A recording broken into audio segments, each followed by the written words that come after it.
All right, folks, welcome in to Pickaxe and Roll, brought to you by our good friends over at Superbook Sports. I'm your host, Ryan Blackburn, at NBA Blackburn on Twitter, part of the Mile High Sports Podcast Network, and I'm here. I'm not excited to talk about this Nuggets loss, as the Nuggets got shellacked. We'll talk about why, we'll talk about what happened, but 55555-ish is in the chat, and he says to quote, or he or she, to quote a South Park episode titled, "We got effed in the A this game." I think that's pretty apt. That seems pretty fair. Thank you to 55555-ish for hopping in. I hope everybody's having a good night. Hopefully this is a time that people can be on YouTube and hang out in the post game. I decided to change up the timing. Got some things going on tomorrow with Mile High Sports that I wanted to be able to get to.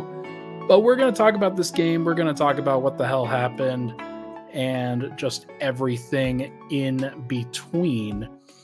Hopefully not too terrible of a mood here tonight. But not a fun one. Not a fun one when you lose 122-84 in a game. That's a pretty tough place to be if you're a team. But look, I mean, this was bound to happen at some point. Denver, I think, has been on empty on their gas for just a little bit here. And that's why I put no gas pushed over at the start in the main topics list. We're going to talk about how Denver didn't have any energy. We're going to talk about the two-man game failing a bit and how it was still a 3-2 road trip at the end, but it doesn't necessarily feel great on the bookends of this trip. Nuggets only score 84 points tonight, and that I think is a pretty big storyline in and of itself. 122 allowed, but 84 was the primary thing I'm looking at here. Nikola Jokic was a strong scorer in this one. 13 of 18 from the field, 2 of 3 from 3, 3 of 3 from the line. He did have 7 turnovers, but I don't think that fully encompasses just the burden that he I do think it encompasses the burden that he had to shoulder, because nobody else could hit a shot tonight. Jamal Murray was 3 of 11. KCP was 2 of 6. Michael Porter took 4 shots and was 2 of 4 and took 0 threes. We're going to get into why in the second segment for sure. And Aaron Gordon was 5 of 10, and his lack of spacing, I think, is really sort of an underlying thing for why Denver struggled tonight as well. But yeah, it was a really tough go for Denver tonight. They got off to a pretty poor start immediately. I think it was a 20-7 deficit at the first timeout or so. And you could just sense that Denver did not have the energy. They did not have the effort.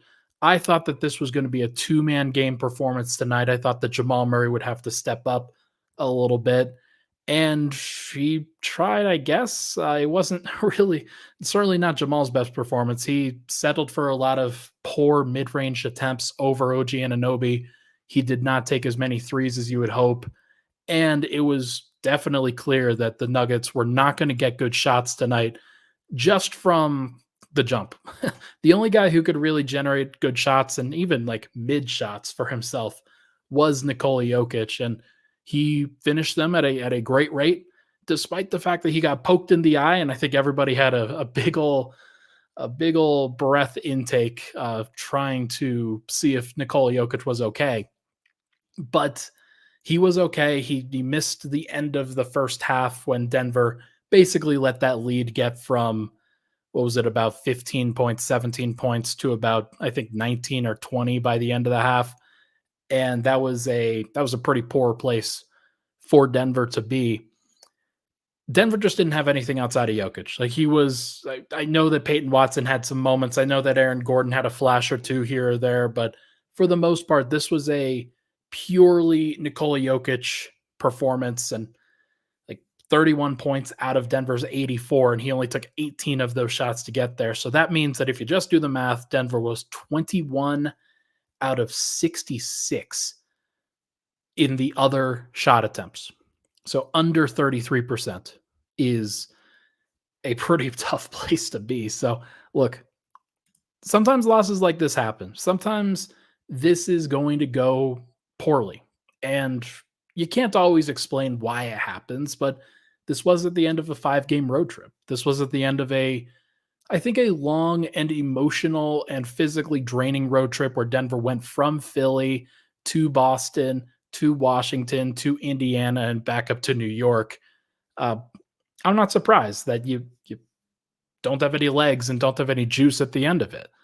And that's going to happen on occasion, but it doesn't necessarily feel good. It doesn't necessarily feel great for Nuggets fans who they just want to see their team play well. And if you're Denver, like, the way that you get a 1 seed is you show up in a game like this. And Denver didn't show up, and they seem very okay with losing this one. I still think that Denver can get a 1 seed despite the fact that they didn't show up here, but that's for maybe the third segment. The bench also didn't have anything. I know I'm talking about the starters a lot. I'm going to talk about Murray and Jokic in the second segment, and then Porter, just kind of riffing off of that in the second segment for sure. But I think that the fact that Denver just does not have any juice off the bench is really, really difficult. Murray is usually the guy that staggers with the second unit, but around him, Reggie Jackson, Christian Brown, Peyton Watson, and DeAndre Jordan, that group it's been fine to subpar for much of these minutes lately, but this one was a really, really ugly, ugly performance from that quartet in particular. Peyton Watson had some good flashbulb moments, and I don't want to dispel that. He had 3 assists, 2 blocks, like he had 7 points. He was a guy who I think just found some ways to impact the game in a positive way, but he was still very wild, and he missed all 4 of his threes, and he was a minus 12. That is, as my friend Matt Moore would say, quite indicative of his plus minuses. Did he hit his threes? Now, Reggie Jackson is not hitting much of anything lately, especially from 3. But his overall performance was pretty poor. DeAndre Jordan just didn't have anything to give tonight. He had 5 rebounds in him, but there was nothing else. He missed the couple of open shots that he had, and then there were certain possessions that you just want him to be able to move on both ends of the floor a little bit more, or to be able to do anything with the basketball, and he just couldn't. Like, that's just not his game anymore, and Denver shouldn't be expecting that from him. And I don't know if they did.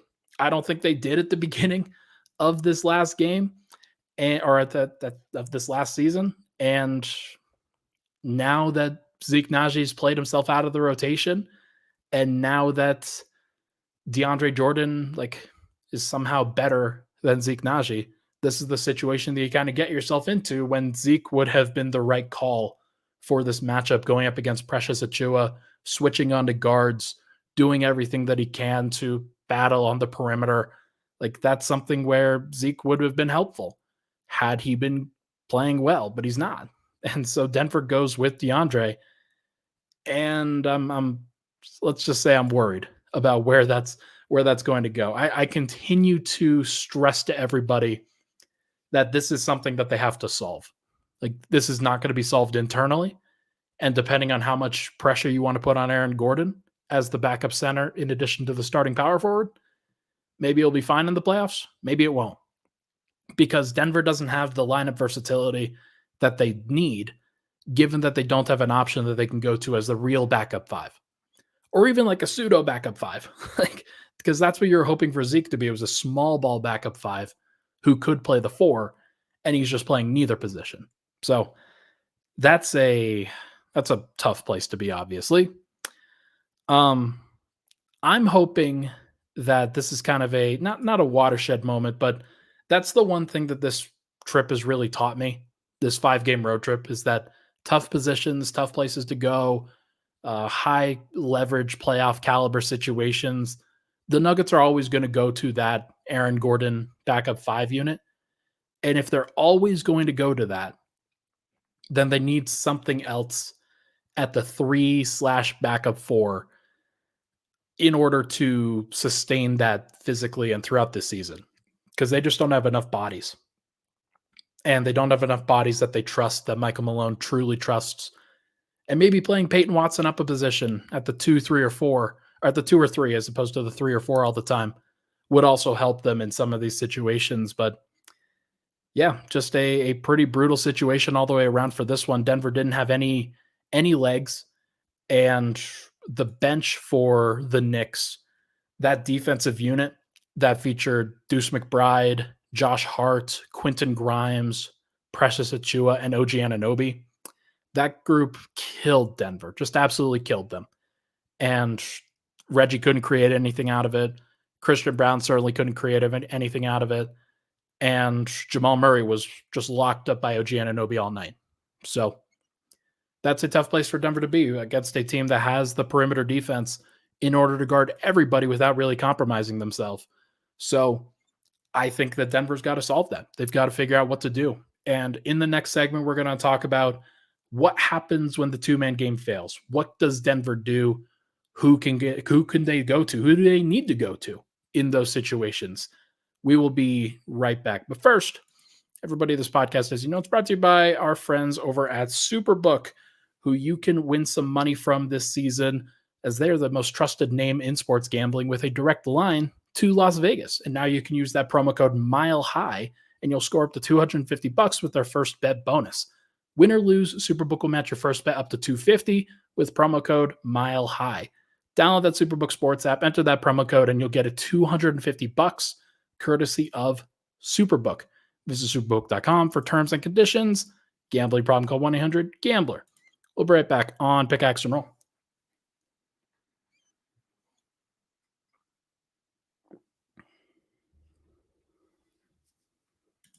And we're back. Pickaxe and Roll, Ryan Blackburn here. Thank you so much, everybody, for tuning into the show. Sorry I had to be under some pretty bleak circumstances here. If you can, it'd be awesome if you could rate, review, and subscribe to the show, though. Hit that like button, hit that subscribe button down below. If you're watching on the YouTubes, that would help grow the show greatly. All right.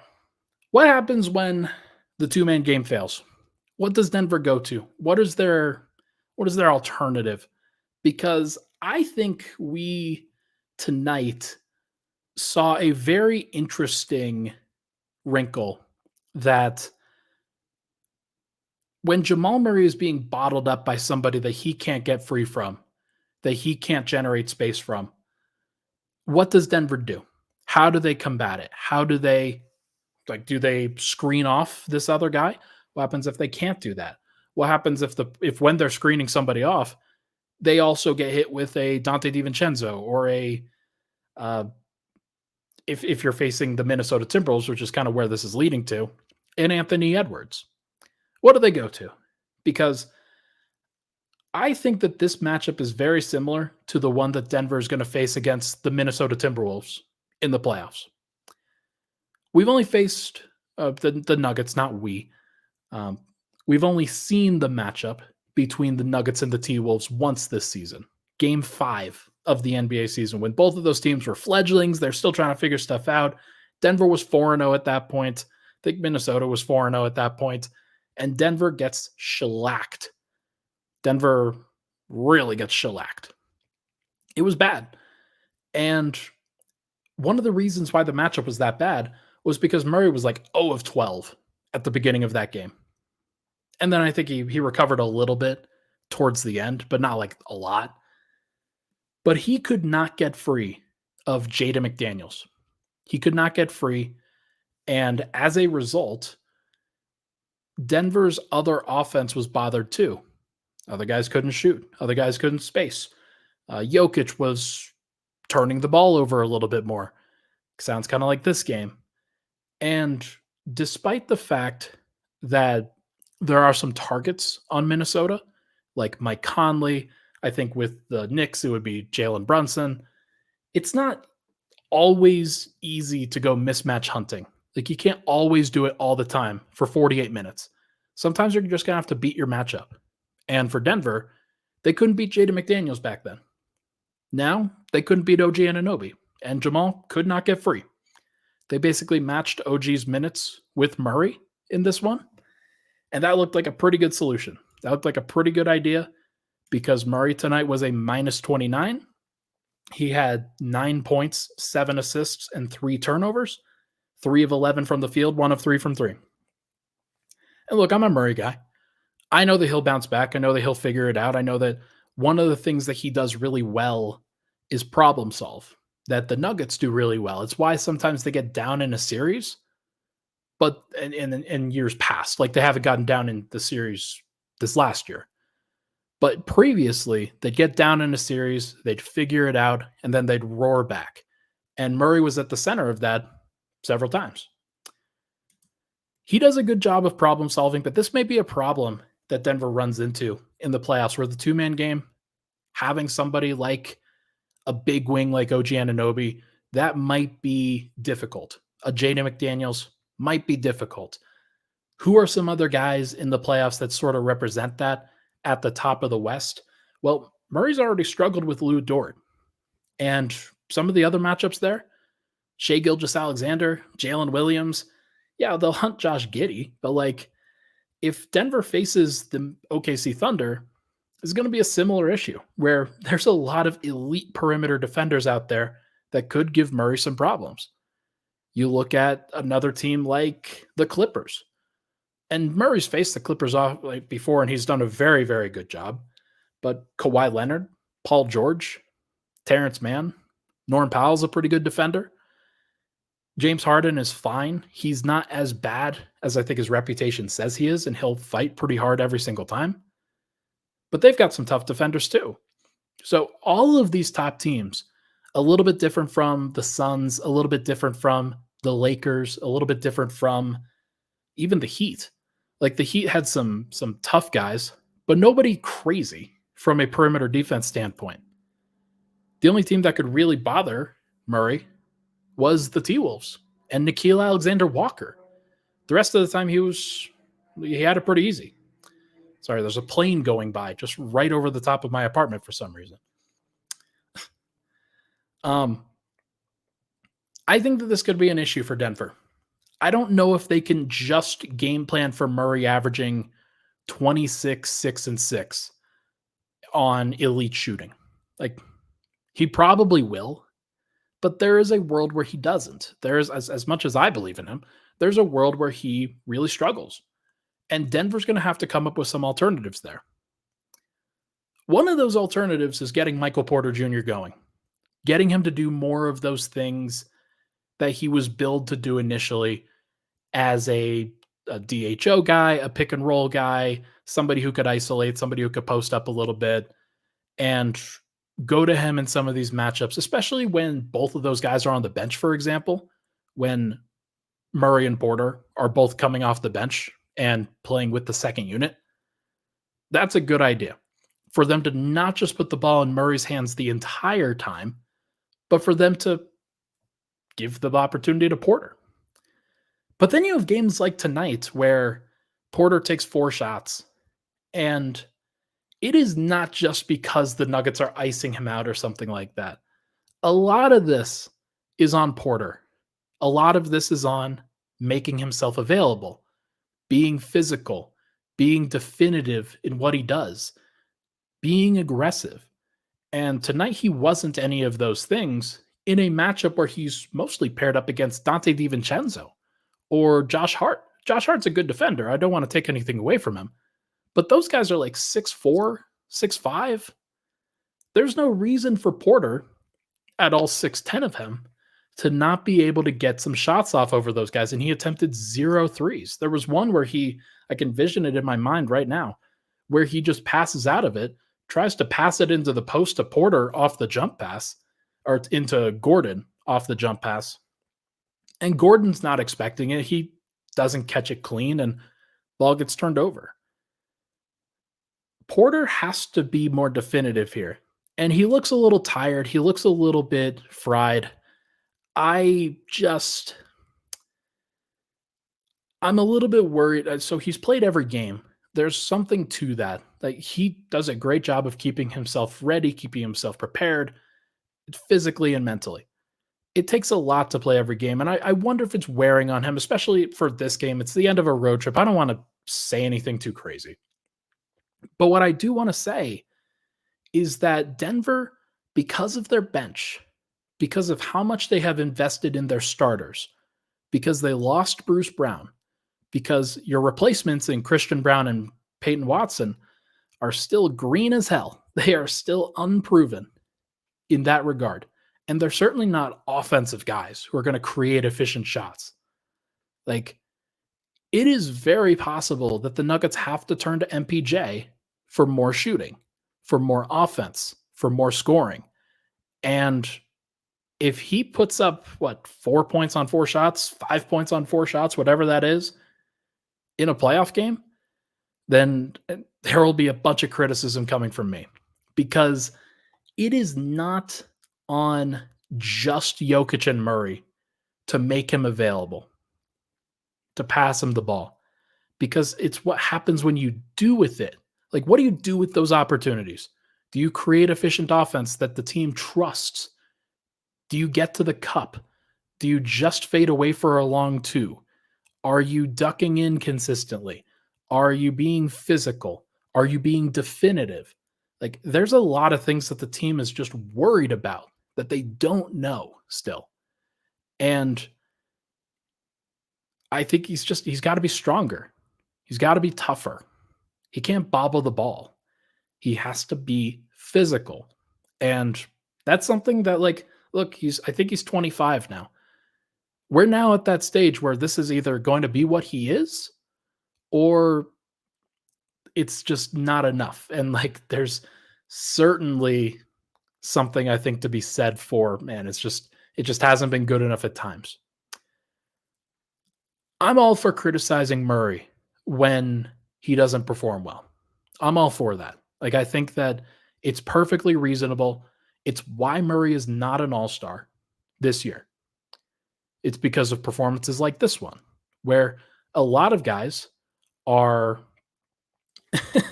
okay, this is a funny comment from JK Walrus. He needs those Coach Godwin ball hawk gloves. That's really funny. I've seen those. Those are those are pretty fun. Back to Murray. Murray needs, like, the consistency is just not there.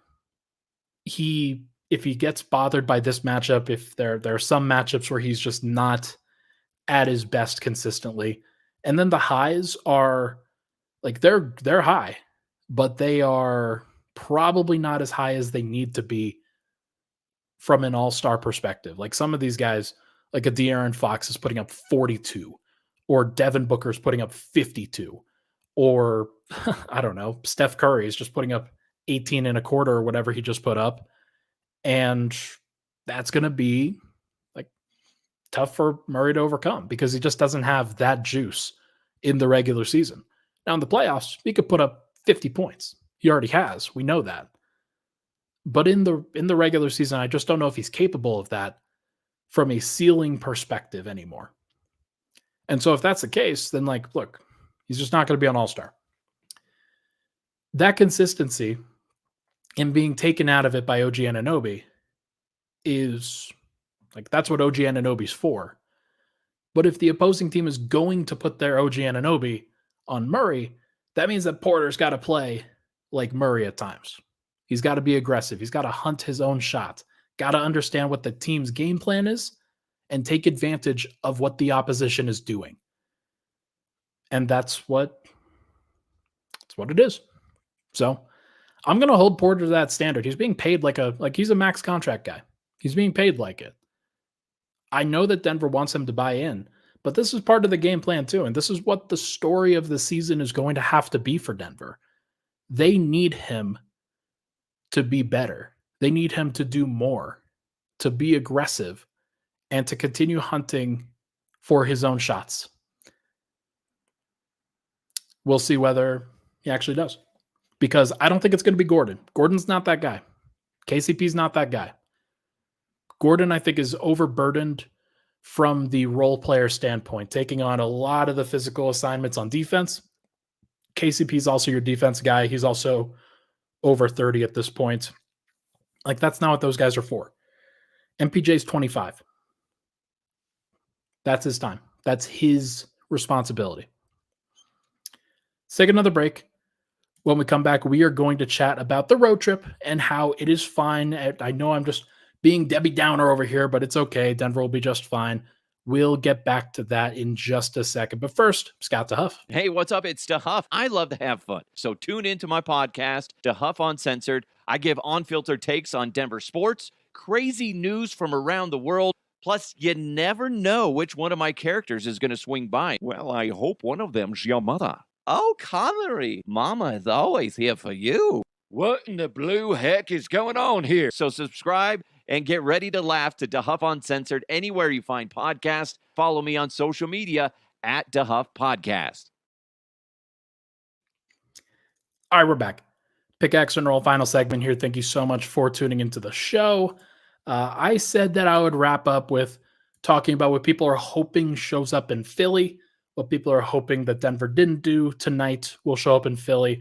I'll wrap up the segment with that. But first, Denver went 3-2 here.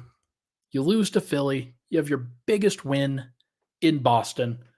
You have a matter-of-fact victory in Washington, a victory in Indiana where Jokic puts up a great performance. Murray shows up and does a good job, and the rest of the team kind of struggled there. That was the sign to me that Denver was going to lose this one, was the way that they approached that Indiana game and the way that they just looked tired in that Indiana game. Jokic saved them that one. Murray saved them in the first half of that one. And that was just a toughie. Like that was a physical game that Denver had to get up for. And they just didn't have anything really left in the tank for New York, or they chose not to really expel too much energy in this particular one. Also, they got into New York on Tuesday night, spent the entire day there on Wednesday, spent last night in New York, and then played tonight. So take of that what you will. This was still a good road trip, despite the fact that it could have been better. 3-2 is a perfectly reasonable road trip. As Cosmic says here, first 5-game road trip was 1-4, so this was pretty good. And I mean, think about the game, the players and the teams that Denver had to face in this one. Philly's the second best team, or the second best record, I believe, in the Eastern Conference, unless it is Milwaukee. It is Milwaukee, actually. Excuse me. So Denver faced the third best Eastern Conference team, the first best Eastern Conference team, the 14th best Eastern Conference team, and they took out Washington, no problem. Then they faced the 6th best Eastern Conference team, and then they faced the 4th best Eastern Conference team, at least in terms of record. So the only teams that they're missing on that stretch were Milwaukee and Cleveland. And they'll face Milwaukee in a couple days. This was a pretty tough trip. That's what I think. I'm going to take away from that Denver still was positive here. I remember back to talking about this trip. I thought that Denver could go 2-3. They could even technically have gone 1-4. The fact that they went 3-2 is a positive sign, despite the fact that the way that they did it, I think, will leave a sour taste in some people's mouths. I know a lot of people would have preferred them to win in Philly, lose in Boston. But the fact that they did win in Boston, that showed a lot. That showed what they have for their playoff resolve and what happens when they focus. And what happens when they're at least well enough rested, because they had 2 days off for that one. When they have a couple days off and when they're pretty well rested, they're going to be a really, really great team again. And it's just some of the detail stuff that you got to figure out. It's how do you get Christian Brown going? What happens if Reggie Jackson is bad? How do you figure out what happens when Murray gets bottled up by one of the best defenders the NBA has seen in a while, in OG Anunoby? There's some pretty tough things that they got to navigate. And they did. And they did a mostly good job. Let me go to the other things here. I said, all right, Nuggets fans, not Denver's night tonight. Give me one thing you hope changes most before Saturday's game against the Sixers. Let me just read off a couple of responses here.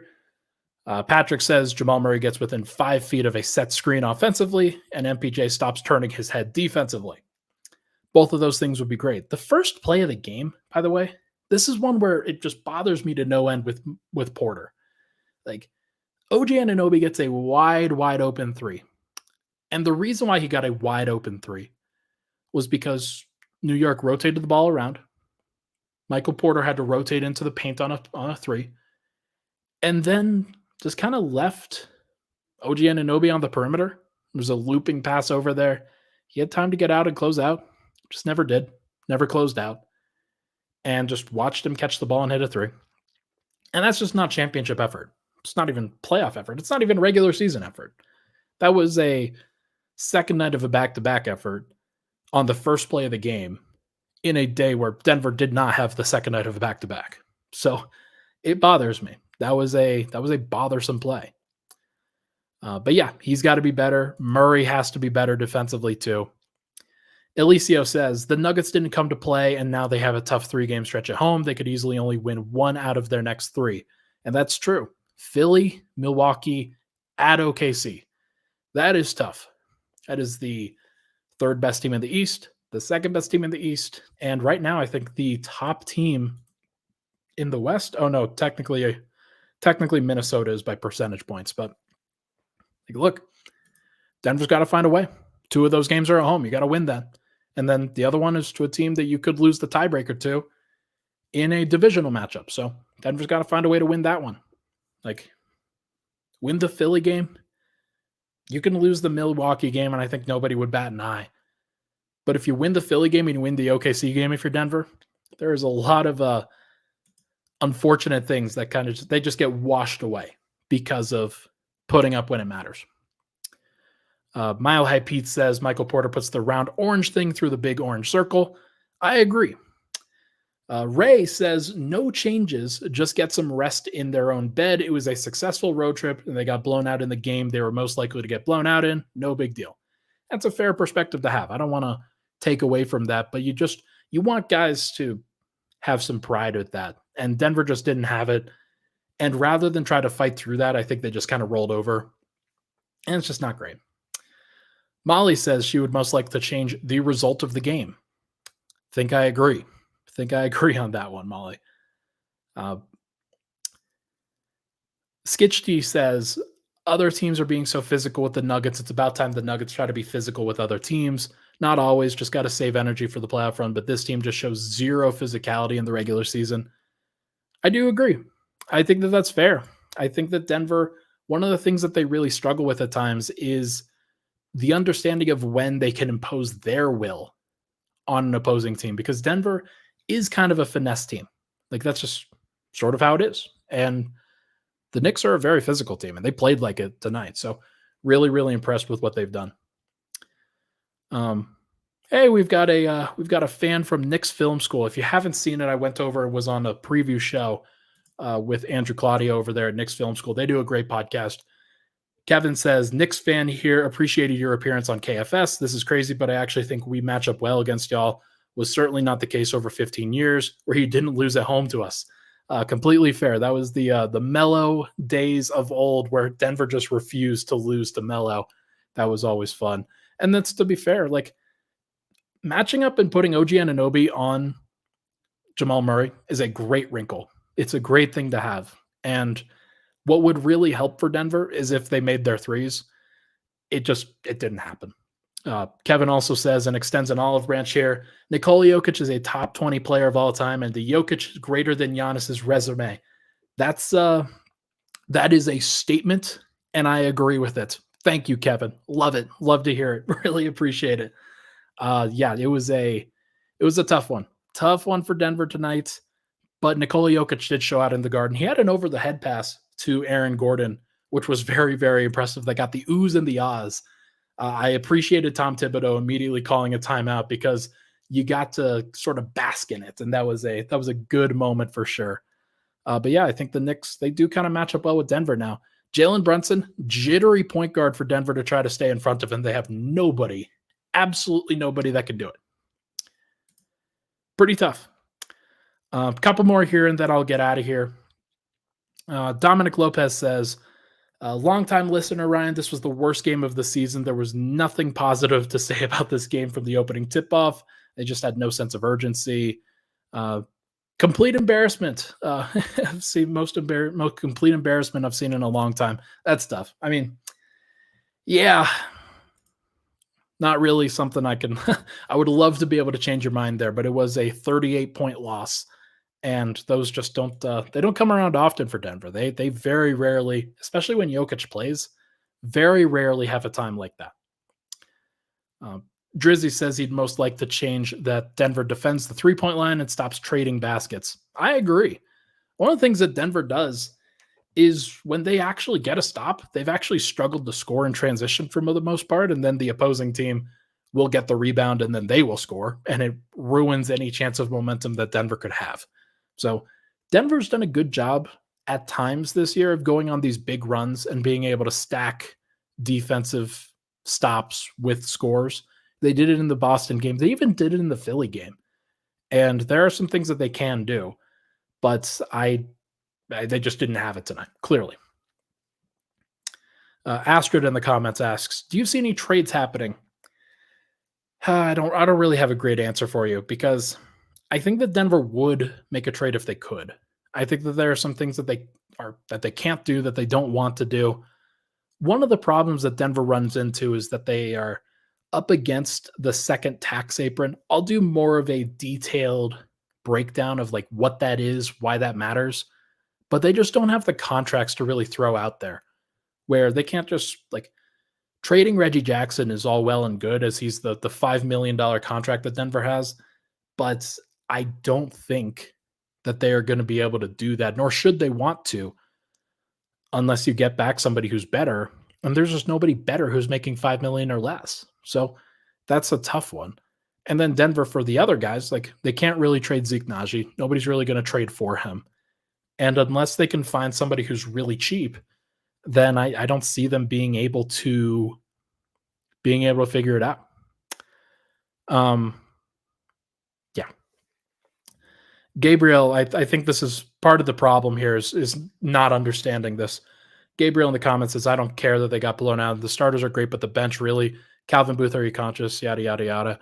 How can the Knicks get OG and the Pacers get Siakam? Like, those guys are stars. And the Knicks, they traded their matching salary in order to get him. Denver doesn't have matching salary to trade. Who are you going to trade? Are you going to trade Jokic? No. Going to trade Murray? No. Going to trade Porter? I've seen people go back and forth on that, and maybe that's something that they do down the line. But right now, no. You're going to trade Aaron Gordon? No. KCP? No. The next largest salary is $5 million. So Denver is not going to be able to actually match any salary in order to get some of these guys. And like the max guy that they could really get is about $10 million, like $10 million salary. And unless they actually, like, they could pair Reggie Jackson and Christian Brown and maybe like Hunter Tyson or Julian Strother or Jalen Pickett or somebody like that, they could pair up one of those guys and that would help them get to it. But it's tough. It's not easy to sort of match that. And then you have to have the opposing team be willing to trade with you. And so a lot of those trades aren't made right now. Maybe in a couple weeks. And we'll get to that when we get to that. But I am not really expecting a big move, to be clear. A couple more, like I said. MPJ needs more shots. Centennial Sports says we need better effort from Mike. Can't stand around and do nothing. Yeah, I agree. Like, Jamal just couldn't really hit a shot tonight. He was fine. Like, his defense wasn't spectacular, but I don't know. And like we see this here, like Jamal is not overpaid. I hope everybody understands that he's not. Like, if I do the actual rotation, the actual like thing here, let's go to Spot Track. Let's go to Spot Track, which is a contract site. We're gonna go to the top 100 average annual value guys, and how much everybody's making in this season. Jamal Murray is currently being paid like the. Let's see if I can find it. I think he's being paid. Nope, that's too high. That's Michael Porter. Sorry, I should have done this before, but Jamal Murray is currently being paid like the 51st best player. He has the 51st highest contract, to be clear. Like, that's fine. That's perfectly reasonable. Now, Michael Porter's being paid slightly more than that, and you might argue with that. But Michael Porter's not being paid so much more like than some other guys that it's not crazy. Like Michael Porter's being paid the 36th highest average annual value on his contract. Is that higher than it probably should be? Maybe. Klay Thompson's being paid more. Tobias Harris is being paid more. Uh, Rudy Gobert is being paid more. LaMelo Ball is being paid more. Fred VanVleet is being paid more. There's a lot of guys that just make a lot of money. And I'm not going to disparage Michael Porter for the contract that he signed. Like, I know I just said that he's being paid like it and that they need more from him. But I also know that Denver has been winning all of his minutes. They've been very, very good, even when Michael Porter's being paid what he's being paid.